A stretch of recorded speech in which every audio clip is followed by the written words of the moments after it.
मसाल्याचा झणझणीत तडका आणि त्यात मऊ रसाळ चिकन. आज बनवले आहे घरच्या मसाल्याची चिकन करी.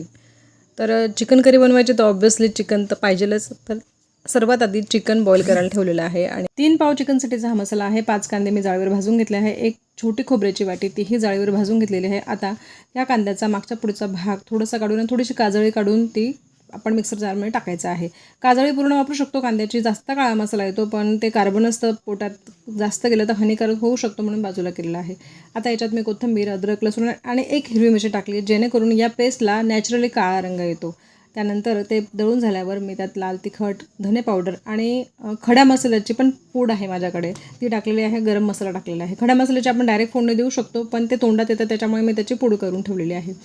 आता मसाला चांगला तेलावर भाजल्यानंतर त्याला छान तेल सुटल्यानंतर त्यात मी चिकन जे बॉईल केलेलं आहे त्याला मी ऑलरेडी हळद आणि मीठ टाकलेलं होतं. त्यामध्ये असं चिकन बॉईल केलेलं चांगलं शिजलं तयार झालेल्या मसाल्यामध्ये मी टाकलेलं आहे. ते पिवळं सूपही टाकलं आहे आणि झालेली आहे चिकनची ग्रेव्ही रेडी. छान गरम गरम भाकरीसोबत. ही ग्रेव्ही एवढी टेस्टी की भाकरी असो भात, एक घास घेतल्यानंतर हात अजिबात थांबणार नाही. सुरू होण्याच्या आधी तुम्हीही बनवा आणि एन्जॉय करा.